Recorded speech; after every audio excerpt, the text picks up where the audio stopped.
une donnée fondamentale qui Et Russell aussi. Pardon Russell Un peu après. Contre l'idéalisme en britannique de l'époque déjà. Contre le psychologisme. Donc c'est quelque chose qui va être mené, pas de front commun, c'est faut de le dire, mais chacun aura cette idée au final que tomber dans le psychologisme, c'est perdre la question du logique et donc de la vérité. Et c'est ce que je dis par exemple chez Cohen, il dit si on est dans l'immédiat de la conscience, dans une donnée immédiate, on n'a pas cette réflexivité qui nous permet de juger et de catégoriser, justement. Et justement, donc, Hermann Cohen, lui, va revenir donc, dans l'analytique transcendantale de la critique de la raison pure, pour reprendre les 4 courriers d'entendement, qui sont l'élément qui lui permet justement de poser la question du vrai, et par la question des catégories et des principes. Maintenant, si tu veux, ta question c'est quoi? C'est par rapport à Husserl. Ouais, voilà. Parce qu'ils ont le même objectif, mais leur entreprise est différente en fait. Moi je crois que, bon, je sais pas en quelle année Cohen a écrit sa théorie de l'expérience, c'est peut-être fin du 19e siècle. Ouais, 1880. 70-80. Dernière décennie, donc Husserl il n'était pas encore. Husserl il est en 56, je crois, plus ou moins. Son premier livre, Philosophie de l'arithmétique, c'est en 90. Et les méditations cartésiennes. Donc on est avant tout ça, tu vois. Donc si tu veux, que moi je crois que Hermann Cohen, c'est quelqu'un qui s'inscrit toujours dans la continuité de l'héritage kantien et qui vient, si tu veux, s'opposer dans. À cette époque-là, c'est l'hégélianisme qui dirigeait tout, si tu veux. Tu avais l'égalisme de gauche, Feuerbach, tout ça, Marx et les successeurs. Tu avais l'égalisme de droite, et Bruno Bauer, je crois, et les autres. Et si tu veux, donc, Cohen, quand il écrit, c'est vraiment pour dépasser l'idéalisme niais, fictéen et hegelien, pour donner un sens à la science. Parce que le but de Cohen, c'est donner une fondation philosophique et métaphysique à la science. C'est pour ça que, par exemple, une chose très simple à exprimer, la chose en soi. C'est la chose en soi en fait qui a ouvert l'avenue, si tu veux, aux divagations idéalistes. Pour Fichte, l'en soi c'est le pour moi, donc il n'y a pas de différence, l'en soi égale le pour moi.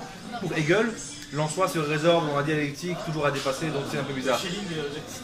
Schelling, n'en parlons pas. La nature philosophie, la religion, tout ça. C'est du romantisme. Ce que tu veux, Schelling, c'est du romantisme. C'est mythologie. Et c'est même pas. Voilà, et on est dans le sentiment, dans la sensation. Exactement, romantique. Même pas dans l'idéalisme en fait, c'est très plat le romantisme. C'est romantisme plus mythologie. Et justement, ce que va faire Cohen, justement, c'est de donner la fondation. En fait, c'est relégitimer la science newtonienne, la physique newtonienne et la mathématique. Justement, et c'est par le retour à Kant. Et par exemple, un exemple très simple, c'est la question de la chose en soi. Chez Kant, par exemple, dans la première édition de la critique de la raison pure, pas la seconde, il va dire que la chose en soi, c'est cette chose inconnue qui excède radicalement à l'homme, parce que l'homme, fondamentalement, n'a que l'apparition. Le phénomène. C'est le réalisme empirique. Erscheinung en allemand, pour notre ami et germaniste ici. Et si tu veux, ce qui va se passer avec Cohen, c'est qu'il va justement réintroduire la chose en soi pour la rendre scientifique, ou la rendre dans un paradigme scientifique. La chose en soi, après tout, n'est que la totalisation des apparitions des phénomènes pour tous les hommes. Et des objets en fait. Exactement. Pas fragmentés. Tu vois, on n'est plus dans une mythification de la chose en soi qui dépasse l'homme, qui excède l'humain.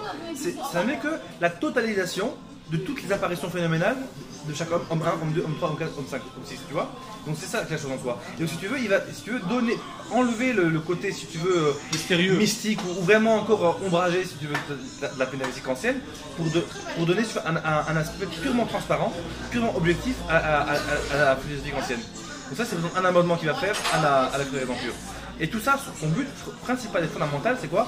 C'est, en fait, Cohen est plus scientifique que philosophe, tu vois ce que je veux dire.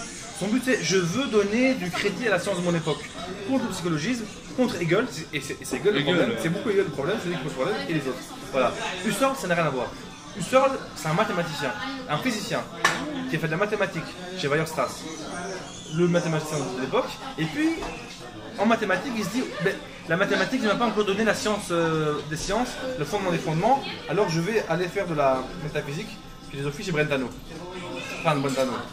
L'intentionnalité. Et de là, il reprend la question de l'intentionnalité. Et c'est à ce moment-là. Tradition thomiste. Hein, oui, c'est thomiste hein, qui reprend la question d'intention chez ton cher. C'est ton cher, ton cher docteur théologique, Angélique. Nanaïka, tu vois, il est là, il fait la zumba, tu vois. Il est là, il est dans le son là. Et si tu veux, la question de, pour le dire grossièrement, parce qu'on ne peut pas le dire comme ça rapidement, si tu veux, c'est chez Husserl, Husserl est plus philosophe que scientifique, contrairement à Cohen, et si tu veux, la fondation de la science, il la trouve dans la question de l'apparition. Donc, là où Husserl va investir le phénomène, donc le vécu, le perçu, la perception, comment les choses m'apparaissent à moi, en dehors de leur rapport scientifique, causal, tout ça, Cohen, c'est vraiment je donne droit à la science, et si tu veux, la philosophie n'est que l'adjuvant de la Est-ce qu'on science. peut dire que, sans faire un raccourci grossier, est-ce qu'on peut dire que Husserl est plutôt dans la posteriori alors que Cohen est dans l'a priori? C'est-à-dire qu'il va d'abord poser les cadres et les éléments des catégories pour l'analyse des phénomènes, alors que Husserl d'abord il est dans une démarche d'investigation purement phénoménologique, et ensuite il va dérouler tout son système, c'est-à-dire la réduction idéatique, etc. Tu vois? Oui, mais Est-ce que c'est... Oui, non. Il y a ces deux différences en fait. Je vois ce que tu veux dire, mais en même temps, tu verras que chez Husserl, la posteriori, c'est l'a priori. L'apparition, c'est ce qui fondamentalement est toujours premier. Oui, bien sûr. C'est ce qui apparaît. Mais il apparaît, c'est la première étape, et ensuite deuxième étape, c'est quoi? Oui, Voilà. mais c'est toujours, si tu veux, la philosophie, la phénoménologie, elle est descriptive. Ouais. Toujours sur description, ce qu'on appelle les variations et l'éthique, en voyant les choses comme ceci, enfin, en variant les Et points de ensuite, vue. petit à petit, il faut il faut épurer pour aller jusqu'à l'essence. Tu fondes l'objet idéal et la science des essences. Voilà. Et donc, au final, si tu veux, donc, la phénoménologie, elle va vraiment, ce qu'on appelle, comme le codicile allemand, zu Sachen selbst, vers les choses mêmes. On va directement vers les choses et les étudier comme telles, si tu veux. Alors que chez Cohen, on est vraiment dans un rapport encore constructiviste, donc a priori, comme tu l'as dit. Voilà. Mais on reste dans un phénomène constructiviste. Alors que si tu veux, Husserl va dire à Kant et à Cohen, entre guillemets, Cohen, mon ami, je n'ai pas besoin de faire l'inventaire de mon entendement, de savoir comment il est Oui, constitué. les différentes catégories, Pour tu vois. étudier la chose en tant que telle. Donc en je vais d'autres aller vers la termes, chose même. il n'y a pas de structure chez Husserl, il n'y a pas de structure logique, s'il n'y a pas une genèse phénoménologique pour fonder Exactement, justement une genèse de la perception. Une perception. La structure d'entendement se fait en même temps à même la perception. C'est étonnant parce que Husserl en fait il dit quasiment la même chose que un autre mathématicien français, celui-là, c'est Poincaré. C'est la même chose, ils ont la même La épistémologie. science la science. Voilà, science hypothèse, il dit la même chose, tu vois, je veux dire, pour lui c'est vraiment... il part pas des catégories parce que je ne connaissais pas en philosophie le gars, hein. Mais il parle vraiment des phénomènes, de ce qu'il appelle la construction de l'espace, c'est-à-dire de l'espace amorphe, en fait qui sont le phénomène de la perception, tu vois, et à partir de là il va établir les conventions, les axiomes, parce qu'on parle de conventionnalisme chez Poincaré, donc il va utiliser justement ces axiomes à la géométrie, tout ça, tu vois. Ces intuitions-là. C'est pour ça que lui, ses intuitions de Poincaré vont permettre de directement de passer d'une géométrie euclidienne à une géométrie non euclidienne. C'est toute souplesse d'esprit dans sa démarche d'investigation du réel, de l'espace, des phénomènes, qui va permettre justement cette évolution dans les sciences. Poincaré était un grand génie. Il a volé à Einstein. Donc voilà grosso modo Husserl, comment Husserl travaille ça et comment Hermann Cohen. Mais alors, si Hermann Cohen disait à Husserl, est-ce que... Une question là, on manque de hadith, non? On manque de sunnah là. Qu'est-ce qui se passe? Non, c'est un dialogue à la volée, comme on dit, à la volée. Mais la question, est-ce que Cohen ne pourrait pas rétorquer à Husserl et dire ouais, mais il n'y a pas quelque chose de psychologique dans ce que tu dis?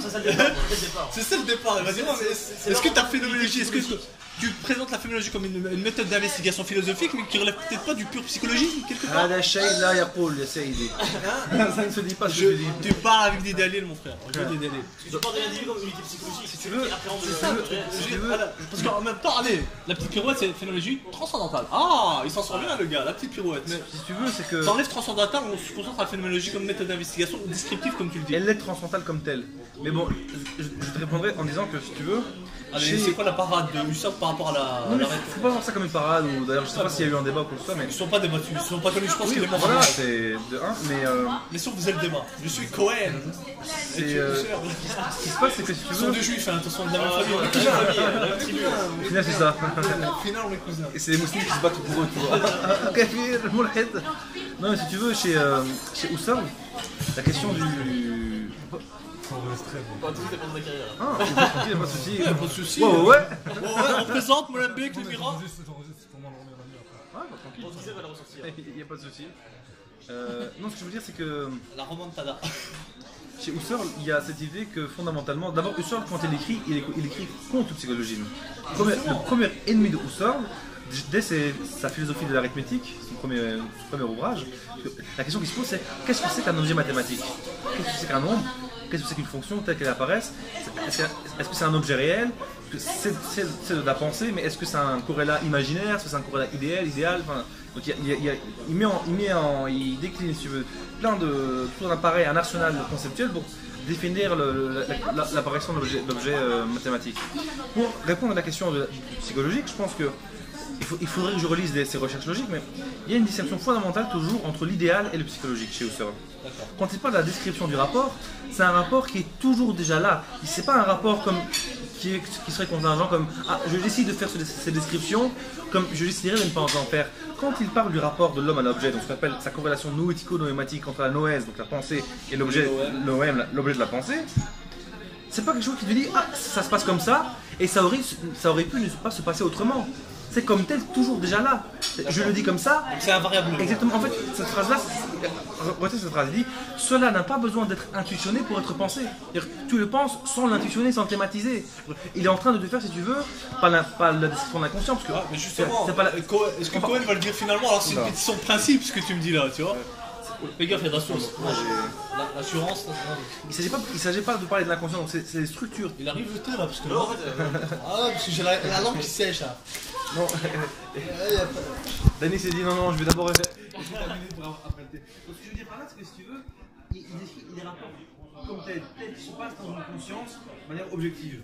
Et donc il prend comme exemple la conscience en général pour parler du rapport, par exemple, du rapport à l'objectivité. Parce qu'après tout, l'objectivité, il n'y a pas l'objectivité pour moi, l'objectivité pour lui. Évidemment qu'il y a des nuances culturelles, des nuances religieuses, sociologiques, quoi qu'elles soient. Mais si tu veux, par exemple, quand il parle de...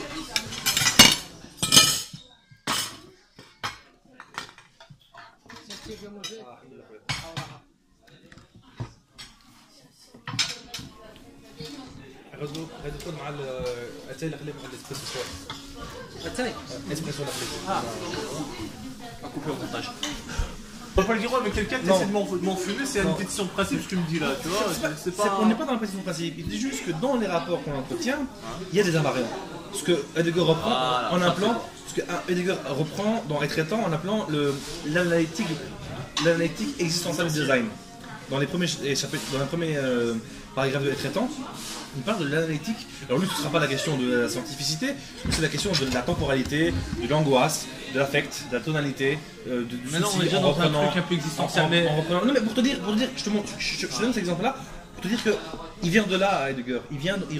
Quand il prend l'analytique existentielle, il reprend l'invariant eidétique de Husserl. Donc, mais comment il construit, ou du moins comment il présente ses invariants eidétiques en fait? Parce que d'accord, tu as le phénomène, ensuite réduction eidétique. Comment il polie son objet dans les phénomènes pour arriver à l'essence de la chose en fait? Son polissage, son travail, comment il... Parce qu'on a des phénomènes... Mais justement, je sais pas si c'est là où c'est pas clair pour moi. Je sais pas si c'est la meilleure image de parler de polissage, parce qu'au final, il parle pas de l'objet ou de son essence, il parle du rapport. D'accord, le rapport. En fait, c'est conscience de quelque chose. Ok, d'accord. Conscience, c'est conscience de quelque chose. Voilà, mais la chose, voilà, c'est quoi et comment il détermine en fait. Mais comment il découpe ça dans la perception du phénomène quoi. Moi, je suis quelqu'un de très concret. Je pose question comment il fait. Tu peux reformuler ta question différemment parce que je vois pas ce que tu veux dire. Je veux dire, le cerveau dit, je veux dire, conscience c'est toujours conscience de quelque chose. Ouais. Ok, d'accord. La chose. Ouais. C'est quoi pour lui? C'est quoi cette chose? C'est ce qui lui apparaît? Est-ce que c'est... Si tu veux, pour prendre Lévinas, tu vois, c'est uniquement l'extériorité en général. La conscience, elle sait que ça, c'est... Si je reprends Sartre dans Nausée, ou Sartre dans le premier Sartre, il dit la conscience, elle s'éclate vers quelque chose. Alors, quelle que soit cette quelque chose, quelle que soit sa texture ou sa consistance, elle est toujours en orientation vers un dehors. D'accord. L'extérieur. Elle est à l'extérieur. D'accord. Et donc, si tu veux, pour terminer, si tu veux, quand Husserl va parler de cette ouverture A, il ne s'agit pas tellement de voir la texture, la manière d'apparition, la consistance de la chose telle qu'elle apparaît, mais ce qu'il s'agit plus de voir comment se noue ce rapport à la chose, de la chose et à la chose. Et maintenant, c'est un rapport d'ouverture, c'est un rapport de rapport, c'est un rapport de corrélation. Et au fond, c'est ce que Lévinas reprend quand il parle d'extériorité, ou Sartre quand il parle d'éclatement. La conscience s'ouvre à, s'éclate vers l'extérieur. Mais qu'est-ce qui le différencie alors d'un idéalisme qui dit que finalement on s'en fout un petit peu de l'objet, ce qui nous importe c'est le rapport à la connaissance de l'objet? Ah non, là pour le coup, tu fais très bien de le remarquer. Sa frontière à l'idéalisme, tu vois.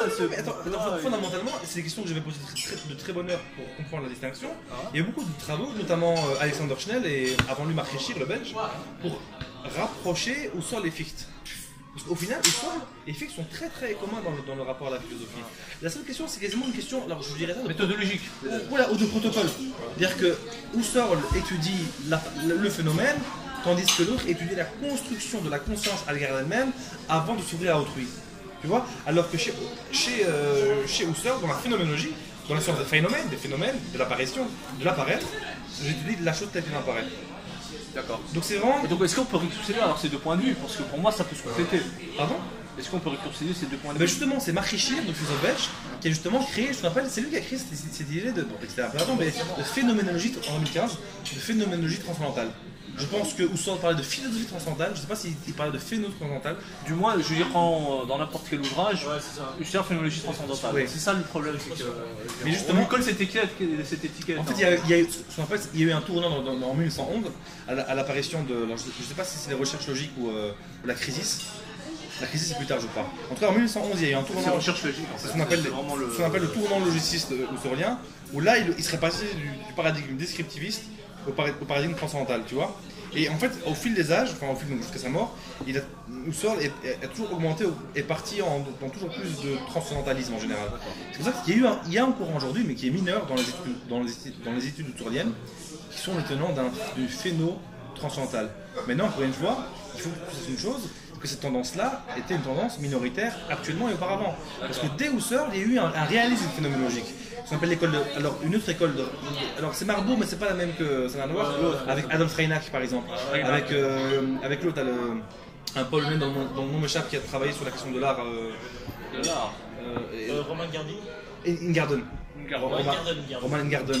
Et puis, donc, qui ont eu ce qu'on appelle la première école. C'est intéressant de le dire. La première école qui a connu la réception de Husserl est une école réaliste. Ne parlons pas de la France. Lévinas, Sartre, Merleau-Ponty, ces trois phénoménologues qui fondamentalement s'inscrivent en porte-à-faux avec Husserl. Pour lui dire, Husserl, tu as manqué, tu es resté dans le solipsisme. Tu lis Être et le néant, c'est ce qu'il dit. Tu lis la fin de la perception, c'est ce qu'il dit. Totalité infinie, n'en parlons pas. En fait, n'en parlons pas. Si on devait résumer Husserl, tu peux dire c'est méditation cartésienne, on est là-dedans. Exactement. Pour moi, toute la phénoménologie du XXe siècle, ça a toujours été fait contre Husserl en fait. Parce que pour repenser l'altérité. Husserl a écrit un texte sur l'intersubjectivité en 29, mais bon, c'est très tard.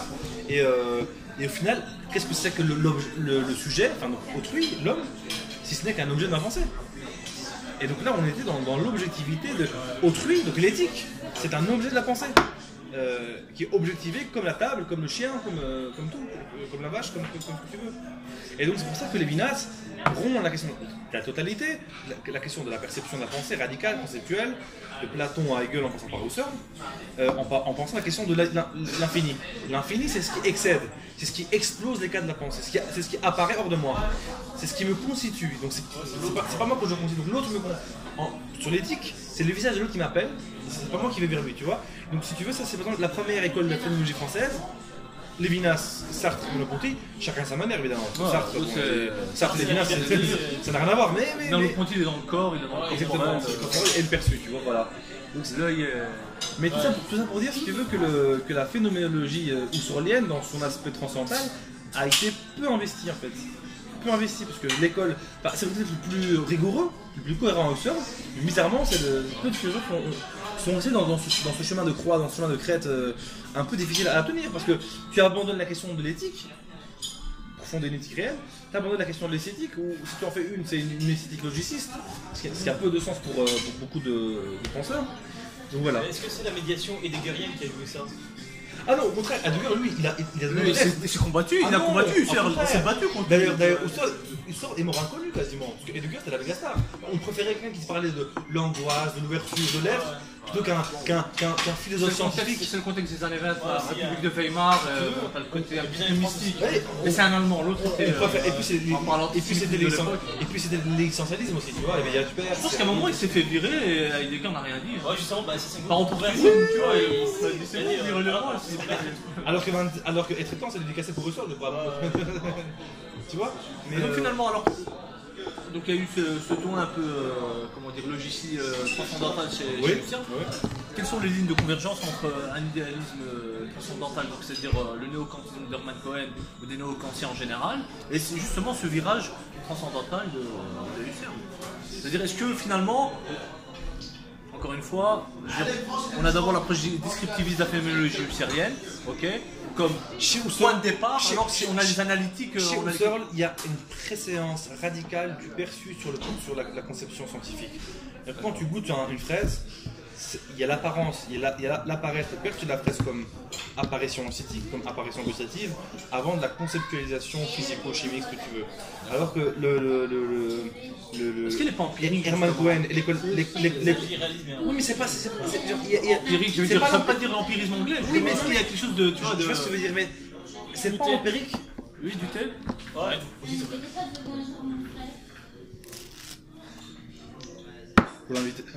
Pour l'inviter. On dit appeler Jean Bricmont pour parler de ça. Ils sont nuls. Il a été décevant hein, après hier. Ah, tu l'as vu? J'ai posé une question d'ailleurs. On le dit ensemble. Il m'a nié. En gros, ferme ta gueule, moi je suis encore dans la sélection analytique synthétique. Ta mère, réponds à ma question. Ouais, j'ai vu qu'il veut. Ah, c'est voyou aussi, franchement, il m'a déçu. Il est pas fort, franchement, au niveau philosophique, même psychologique. C'est un lecteur comme un autre. Il est pas fort, il a lu Russell, ça lui suffit. Et il fait la promotion de Logic Comics, une BD sur. Et même géopolitiquement, tu vois, il est aussi dans un certain manipulisme avec le front russe contre le front américain, tu vois. Top. Faut que je puisse le prendre. D'ailleurs, il répond jamais aux questions qu'on lui pose. Il n'y a pas un verre de café qui t'attend? T'étais là aussi, Aslam? Ouais, j'étais là. Non, très décevant. On avait payé combien pour ce truc? J'ai pris 15 euros. 15 euros. 15 euros la conférence? 5 euros. Impossible. Il était avec lui en fait comme invité. Ouais, je connais. Moi, à la base, c'est moi qui étais censé présenter la conférence. Ouais, non, je viens pas. Tu regardais déjà ses anciennes émissions en conférence, il répétait la même chose, tu vois. Non, mais uniquement en matière de philosophie, il est. C'est un lecteur, le gars. Il a lu Russell, vite fait, 3-4 idées clés, puis la question de Sur quoi Adaïda, c'est une honte. Il dit non, je réponds pas, c'est trop difficile. Alors que normalement, si tu sais. La question de quoi? De quoi tu parles? Synthétique. La question entre synthétique et analytique en fait. Ah, c'est ta question. Parce qu'en fait, il se dit ouais, je suis dans l'école positivisme logique. Je dis très bien, on va le travailler au foie comme ça, tu vois, on va l'attaquer sur les sujets parce que ça évolue. Et je veux dire aujourd'hui, être positivisme logique, ça veut rien dire. Depuis les années 20-30 déjà. Il y a d'autres théories. La sovienne, Maurice tout ça. Ouais, voilà, il y a Hilary Putnam, il y a un réalisme interne, structural, t'as Claudine Tiercelin, t'as Frédéric Neff, il y a plein de tendances, tu vois, il y a l'empirisme constructiviste de Brassen. Il y a Montier Zénatique qui Voilà, T'as répondu quoi? Je me dis non, c'est trop difficile, je répondrai pas à la discussion entre analytique. Les synthétiques, ça tient encore la route malgré la critique de Quine concernant cette distinction. C'est en fait un article, les deux dogmes dans l'empirisme, dans lequel il démontre. T'as dit quoi? Anonyme. Très moyen. RG. Tintin. Tintin. Donc voilà. Non mais c'est. Et donc voilà, donc pour revenir à ce que j'ai dit, il y a moins du récupérable. Moi, c'est surtout ces aspects transcendantaux et mathématiciens qui m'intéressent, tu vois. Mais la phénoménologie comme méthode d'investigation et purement descriptive, pour moi, c'est trop, comment dire, c'est trop, allez, c'est donné, c'est du donné, c'est trop facile, tu vois. Je veux dire, je ne cache pas que j'ai mes sensibilités idéalistes. Alors, pour moi, le monde n'existe comme représentation dans ses formes sensibles. Moi, je pars de ce postulat fondamental. Husserl ne dit que ça, tu vois. Husserl ne dit que ça. Il faut poser les possibilités encore. Ça, c'est la question kantienne. Poser les possibilités, même de la condition de l'expérience. Oui, mais sauf qu'elles adviennent en fait. Elles sont pas là, si tu veux, par exemple. Mais elles ne sont pas évidentes. C'est ça le problème. Il n'y a pas d'intuition pure chez. Il ne parle pas d'intuition, tu vois, chez Husserl. Et voilà, ce sont des données qu'on a. Non, je vois ce que tu veux dire. Il y a une différence entre le donné réel et le donné idéal. Voilà. Et toi, en fait, tu crois que tout donné chez Husserl est un donné réel, donc empirique. Alors que dans sa pensée, il y a une différence entre le donné tel qu'il est avant que je le perçoive et le donné perçu. Le donné en tant qu'il est l'objet, le corrélat de la perception, c'est le donné idéal qui n'est pas le donné du réel. D'accord. Et donc là, il est créé. Et justement, c'est là où il y a des zones d'obscurité. Comment, entre guillemets, il est pur? Je parle de polissage et d'épuration. Ouais. Épuré. Meilleur mot. Voilà, non mais voilà, je veux dire, comment il parle du donné réel et du donné idéal en fait. Pour arriver à l'un à l'autre quoi. Voilà, parce que autant Herman Cohen, il a toute la charpente, bon, il reprend les analytiques transcendantales et ensuite la dialectique. Je vais dire une chose, tu vois, Il a un bagage, Herman Cohen. un truc que ne ferait pas Husserl, c'est reprendre par exemple la première partie de la critique de la raison pure, C'est pourri, c'est de dépasser. reprendre, non mais pas chez Cohen, reprendre l'espace, reprendre le temps et fonder à partir de ces deux intuitions pures l'aprioricité synthétique de la mathématique et de la physique. Et dire qu'avant tout rapport au réel, avant tout rapport à l'expérience, avant tout rapport au réel et tout rapport à l'expérience, je dispose d'une connaissance mathématique, d'une connaissance physique, si tu veux. Et qu'il y avait, si tu veux, chez Kant, cette idée de penser pour légitimer la pensée de son temps, la science de son temps. Newton, la physique voilà, newtonienne. c'est Si tu veux, c'est pas absolu. si tu veux, il y a, comment dirais-je, chez Husserl cette idée que dans le chemin idéaliste, Il y a cette prudence. Kant n'a pas été jusqu'au bout de sa pensée et il fallait justement investiguer le rapport à la conscience et si tu veux, la vie de la conscience de la manière la plus aboutie qui soit. Si tu veux, Husserl, Pourquoi? Parce que justement, parce que Kant, lui, il va faire ça, il s'inscrit dans, il a choisi sa voie par rapport à qui? Par rapport à Descartes. Tu vois? C'est pour ça qu'il parle de sujets transcendantaux. Parce que il y a Leibniz, oui, mais bien sûr, mais justement, par métaphysique, toute la question de la conscience, tu vois, pour Hume, dire. et la révélation de ce sommet dogmatique. Oui, bien sûr, on va pas faire toute l'histoire, mais je veux dire par rapport justement au sujet, tu vois. Et puis Ramadan va dire Razali, Ibn Taymiyyah évidemment. Non, mais justement, parce que Kant Hassan al-Banna, il aurait mis en rêve. tout son système, c'est justement une réponse en fait au père de la philosophie moderne, Je sais pas. voilà, par rapport à Descartes, donc son idéalisme problématique du cogito en fait. Je crois que non, je crois que Kant dans son temps, je sais pas si Descartes était à jour, il y avait deux débats, c'était Descartes il est périmé, c'était- Kant aussi il est périmé, Kant aussi il est C'était périmé. Wolff, non, le vrai débat c'était Wolff-Hume. C'était Wolff et Hume. C'était le scepticisme radical. Enfin, L'idéalisme dogmatique de Wolff. exactement. Qui est un Le dogmatisme. l'idéalisme. Exactement, le dogmatisme de Wolff et Baumgarten, celui qui crée l'esthétique. Et justement, c'est à ce moment-là enfin lui, c'est la question, c'est comment penser le rapport aux deux. Donc en fait, Kant, c'est un des premiers à penser, si tu veux, la philosophie comme étant un discours entre deux pays, enfin, l'Angleterre et l'Allemagne. Et donc, la question de la construction, du constructivisme français, il intervient là. Descartes, il intervient que très tard. C'est uniquement dans la seconde édition de la Théorie des raisons pures, en 87, où il fait un chapitre sur ce qu'on appelle le problème, c'est le problème d'idéalisme, un truc comme ça, vite fait, et où il critique L'idéalisme problématique. l'idéalisme problématique de Descartes et l'idéalisme absolu ou dogmatique de Berkeley. Voilà. Et c'est rapidement là T'as qu'il l'idéalisme subjectif de l'un, l'idéalisme problématique, l'idéalisme de la finalité chez Exactement. Spinoza. Et c'est à ce moment-là qu'il règle ses comptes, qu'il veut dépasser Descartes. Voilà. Mais à part ce passage-là, Justement, c'est il n'y a pas important, de. parce que, Descartes ne pense pas en étant. Non, Descartes il ne pense pas tourmenté ça, mais par en fait Kant, justement, non mais on peut pas faire d'anachronisme, on peut pas dire que Descartes pense à Kant. Je veux dire, Pendant qu'on parle de Cédolari, je sais pas ce qui se passe là. Parce qu'il est vide, il boit. Ouais. ben, tu vas bien. Non, c'est Moi, pas je viens, vas-y. la personnalité d'Arsenal et la représentation que j'en ai par rapport à mon rookie. Voilà, ça fait peur. C'est inquiétant, je veux dire, ça va jusqu'où en fait. Mais j'ai pas encore lu Cohen, j'aimerais le lire. Son livre est introuvable et sur Moi il y a un livre sur Amazon, il a 50 €. La théorie contre l'expérience. Occasion. Moi, j'ai lu le messianisme. Ouais, après. le seul livre à 70 € que je vais acheter, c'est peut-être la le traité de sociologie générale de Pareto, 78 €. Ça, il mérite d'être acheté. En deux tomes, 1800 pages, tu te dis là. Tu comprends en anglais ou bien en. Non, alors Quand tu parles de ce juif travaillé dans le messianisme, de la Babel, ça de fou dingue. Non, mais entre son bouquin sur la religion, le messianisme et la théorie contre l'expérience, tu parles d'un commentaire rapide fait au snack et. Non, c'est très gros. et Mais d'un il a autre- fait un commentaire de la critique de la raison pure, je pense qu'il a fait un petit commentaire. Je trouvais un livre à l'ULB, je sais pas si ça t'intéresse, il est là en tout cas. Mais c'est ça, bien sûr. Mais je crois qu'il a utilisé, il a fouilloté partout, il a saccagé ce livre, je sais même pas lui où il est. C'est toi, tu lis C'est très pas peu. hein. moi, c'est un tigre. L'école des marmots, on l'utilise très peu. Genre, on l'utilise pas du tout en fait en France et en Belgique. hein. Il n'y a jamais eu de cours sur le néo-kantisme. C'est le seul livre que je C'est trouvais, c'est tellement- celui de Philémonico sur l'école de Marbourg. C'est tellement spécifique. Jean Vivant, que- s'il en est de l'école d'Heidelberg, qui est beaucoup plus physiologiste, tu vois, qui est plutôt dans. C'est aussi néo-kantisme ça. Ah, c'est aussi une autre branche du Ouais, néo-kantisme. ça, Ça, c'est, c'est intéressant. C'est quels sont les auteurs C'est bizarre, ils sont inconnus. J'en ai un avec qui. T'as qui Heidelberg. de Heidelberg? J'ai l'impression d'avoir un truc en tête. Heidelberg. Faut que je retrouve le bouquin de Bolchetski. Ah oui, Joseph Maria Bolchinski, ouais. Voilà, qui parle de la philosophie contemporaine, il cite les noms des. En tout cas, c'est pas Mais des franchement, mais en tout cas, c'est pas les plus Ils ont intéressants. pas fait événement, ils ont pas fait événement. Mais les deux qui ont fait événement, en fait, c'est quoi? C'est quoi une Cassirer? Cassirer pour la question du culturel, de la linguistique, du langage et du mythe.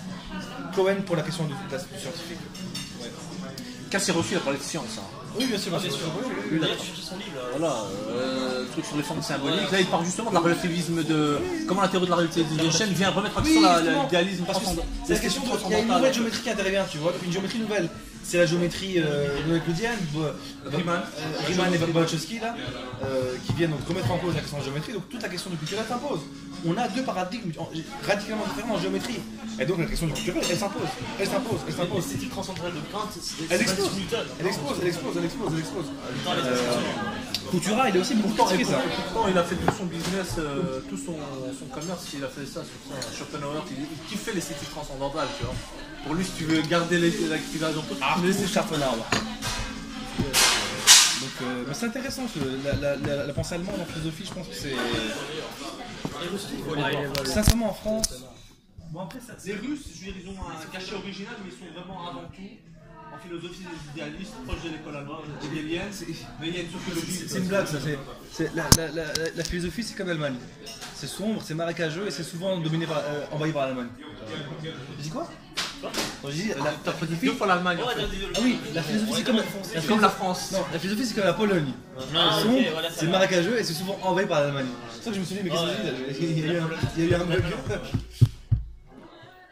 C'est ça que j'ai pas eu de rictus de la part d'Arsène, tu vois. Non, mais c'est vrai que l'Allemagne c'est un continent, tu vois, c'est des îles. Depuis Maître Eckhart, t'as eu une. Bien sûr, hein. Jacobone. Albert le Grand. Albert le Grand, c'est Albert le Grand l'école de. Ouais. Et puis t'as eu la Tous les idéalistes, la bande. Bizarrement, la France, elle est venue Elle a mis des cartes, mais. C'est le moment déclencheur, tu vois. La France, ils ont rien fait, franchement. Bah, t'as eu le duo, enfin France, Descartes et Multamia, tu vois, qui. Je veux dire, par exemple, Diderot, est-ce que c'est vraiment un philosophe? Non, c'est les pamphlétaires. C'est les pamphlétaires. C'est pour vous dire. Tu vois, en termes modernes. Est-ce que les encyclopédistes sont vraiment des philosophes? C'est Hegel, je crois, qui disait que Ils ont fait des travaux de bureau, c'est des administrateurs, ils ont. C'est Hegel, je crois, qui disait que la pensée allemande, Kant, tout ça, c'est la révolution française dans la tête. T'as vu l'école spiritualiste qui est pas tellement étudiée. Jacques Maritain et tout ça. Ravson, ouais, bon. Plus avant. Au 19e siècle, tu vois, au milieu et tout. Moi j'ai lu le livre Cultura sur Leibniz. Ouais. Ah oui, Leibniz, ouais, c'est un des. Avec Delbos, Vincent Delbos, le fameux Victor Delbos, non? Victor, ouais, c'est un V Delbos sur les éditions 20. Ouais. Et un petit livre sur Leibniz en fait. Ouais. Et au XXe siècle, les France c'est Bergson surtout, non? Première moitié. Et deuxième moitié. Bergson, pour moi, c'est un littéraire, tu vois. Il rentre pas dans la grande. D'ailleurs, il a un prix Nobel de littérature. Voilà, donc franchement, tout est dit. Pour moi, c'est un littéraire, Bergson, c'est pas. Très sincèrement. Après, je veux dire, non, il y a des gens aujourd'hui comme Camille Riquier, comme Frédéric Worms qui considère comme un grand philosophe, comme quelqu'un qui. Après, il a travaillé des questions qui sont pas. Et il a des réflexions, par exemple, sur le néant qui sont intéressantes, je veux dire. Mais. C'est des questions spinozes aussi, non? C'est pas Kant, c'est l'idéalisme. Non, mais c'est mon prof, c'est. Métaphysique, lui, il fait quoi? Lui, c'est Bergson, lui. Bergson. Ouais, Bergson après. Et puis Jean Kelevitch, peut-être. Mais c'est vrai qu'en France, je crois que. Qu'Allah accroît ta patience. Non, ça doit être dur. Très sincèrement, le moment Derrida, Deleuze, Foucault. Sincèrement. Il y a un an, tu descendais Derrida. Je veux dire, je l'ai relu vivre, mais dans un autre. Pourquoi? Parce que pour moi, Derrida, c'est ésotérique. Ouais. Il fallait que je me retourne il fallait que je revienne aux Allemands, au frère Schlegel. August Wilhelm Schlegel. Voilà, je revenir à lui et à Dilthey, tu vois. Wilhelm Dilthey. Tu vois. Et à l'herméneutique Jean Grodin, qui est un petit traité, tu vois, un petit résumé. Prof à Montréal. Et là, j'ai dit ça va, là je pige. Là, je vois, ils veulent en venir, tu vois. Derrida, pour moi, c'est un. C'est cabaliste. Derrida, c'est un malade. Mais c'est de la magie, malade. Il faut lire les premiers Derrida. 67, là, l'origine de la géométrie, enfin, il fait ça sur le bouquin de Husserl, l'écriture à la différence, de la grammatologie. C'est du lourd. Franchement, ce malade, pour moi, c'est le plus grand maghrébin que. Après Saint-Augustin, je pense que le Maghreb a donné à Derrida, quoi. Et Khader Iyad. Qui est peut-être espagnol, je crois. Qui est peut-être même espagnol, je crois. Non mais ça c'est vraiment Derrida, il faut le lire. dire. Derrida, Deleuze et Foucault. Comment non, on les descend trop vite comme étant des gens qui écrivent à la limite font de l'enfumage. à la limite de la philosophie, tu vois, dans le structuralisme, dans la question de. Comme Scruton. Franchement, avec des Ils sociologisent. Qui ça? Scruton. C'est qui? C'est le grand philosophe actuel, c'est un conservateur. Et il a fondu un bouquin où il critique en gros. Pavé, comme ça. Tous les éléments de la philosophie contemporaine, qui va de l'herméneutique à la postmoderne, post-structuralisme et tout ça. C'est différent. Non, parce que là on les déconsidère en disant qu'ils sont à la limite de la philosophie, sociologie, historicisme. Non, moi dans tout Foucault, par exemple, dans tout ce marécage, moi je respecte Foucault. Pour certains aspects, Derrida, moi. Moi le mot est la chose, archéologie du savoir, il y a des réflexions pertinentes. L'épistémologie, c'est. Voilà, en termes Très sincèrement, d'épistémologie, il faut lire ça. Voilà. C'est pas mal hein, en tant qu'historien de la philosophie. Deleuze, j'ai pas beaucoup travaillé malheureusement. J'ai pas. C'est un bon vulgarisateur. Moi j'ai lu Kant et le Ouais. Kantisme, Bergson, Sur Nietzsche aussi. philosophie de Nietzsche, Ouais. le pli baroque de Leibniz, la philosophie de Spinoza. Franchement, c'est des bons vulgarisateurs. Et d'ailleurs, ils ont leur cours sur YouTube, hein. Mais la qualité du son est merdique. Hein. Ça a Paris vraiment 8. été enregistré C'est le cours de Paris 8. dans un auditoire pourri. Tu vois, on sait pas si l'acoustique était merdique. Mais voilà quoi. Il tient plus, il est fatigué. Non, ça va. Ça va? C'est instructif.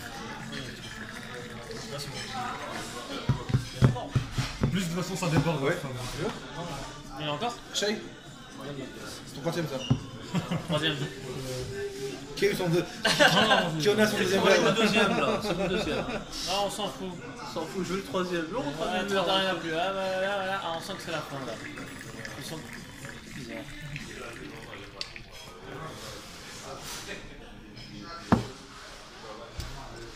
Terminant en vitesse. C'est ton premier, ton deuxième? C'est mon deuxième ça. Là maintenant mon troisième. C'est après 2 à 3. Jamais 203, hein, Pierre? Comment ça allait? Sinon, on fait un fond ou quoi. On dirait que ça s'arrête jamais, tu vois. C'est bon. J'ai pas fini, j'ai pas fini. Vas-y. Oh. C'est sûrement le dernier.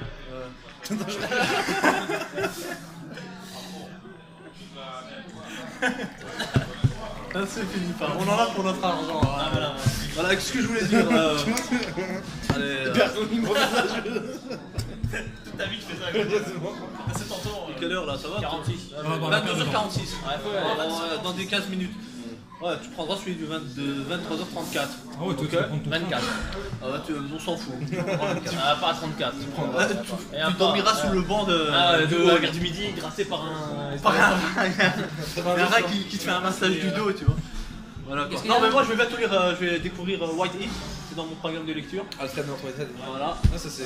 J'ai un de ces livres. Réalité process, tu l'as? Tu vas me le presser. hein. J'ai un autre avec en Ah, parce collaboration qu'il avec coûte cher quelqu'un leur d'autre. bouquin, bordel de merde. Bertrand Russell, Principia Mathematica. Non. Parce que là, il a écrit avec un. Mais c'est du lourd. Non, je vais lire ça et je vais aussi attaquer Tarski. Ah, Alfred Tarski. Lvov Varsovie. Voilà, Twardowski, Lesniewski. C'est les gros malades. l'école de Varsovie. Lvov Varsovie, c'est les gros malades. C'est les gros malades. Il y en a un autre, j'oublie toujours son nom, c'est pas Lesniewski, c'est. Qui a repris, qui a formalisé toutes les catégories d'Aristote. C'est pas C'est Lesniewski. l'école de Lvov. Lvov Varsovie, ouais. Il y a Lesniewski, il y a Tarski, et il y en a un qui c'est. Qui commence par un K, mais j'oublie son nom. Alfred Corbaski.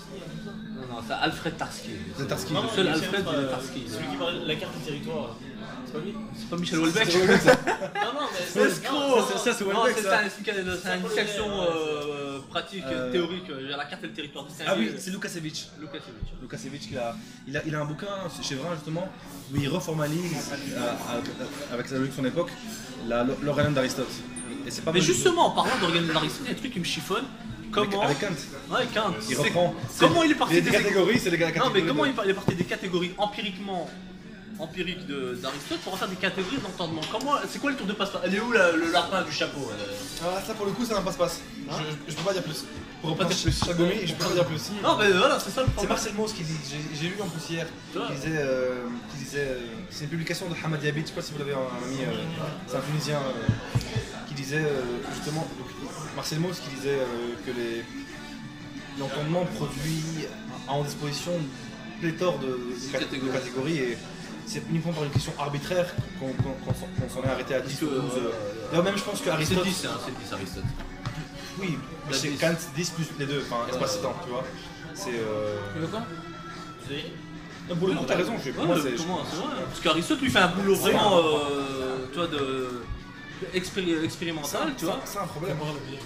C'est un problème, hein, c'est un problème. Pour moi, c'est un problème. Pour moi, donc, Kant, dans la seconde critique, parle de la spontanéité de la création, de la déduction transcendantale des catégories. Ça se fait spontanément. Sub specie aetanitatis. Pour moi, c'est. Hein Est-ce qu'il y a ligne, vas-y. Ça va pas loin, ça c'est pas convaincant cette histoire. Tu vois, donc moi, je crois que. Là, pour... Quelque part, peut-être Husserl a le dernier mot. Là, pour... c'est Oui, c'est là où il a le dernier mot c'est là, finalement. tu vois. Par rapport à ça. Non, je pense que Husserl, là, pour le coup, tu vois, Il a gagné, il a compris il évite ce genre de soucis-là. On parle pas de la science, on parle pas d'un a priori scientifique. On parle de la perception. La science, on l'acquiert par la perception. Et avec ça, t'es pas un bâtard, mais c'est une méthodologie propice à. 40 minutes. Quoi Ça fait 40 minutes que Oula, que vous parlez. Alhamdoulilah. On va faire un séminaire, Inch'Allah. Avec À 20 euros. 20 euros, tu vois. 20 € téléchargés sur. la triade, Kant et nous. Et l'escalope. Un titre du film. Dans la prochaine séance, on va parler de l'ornithorynque un mot pour de conclure. Wallahu a'lam wa ala. Assalamu alaikum wa rahmatullahi wa barakatuh. Allahu Akbar. Vraiment, le type, c'est plus qu'à dire. Erdogan doit rester On président va de arracher Turquie. la tête des opposants. Par les doigts. C'est C'est votre dernier mot? mon dernier mot.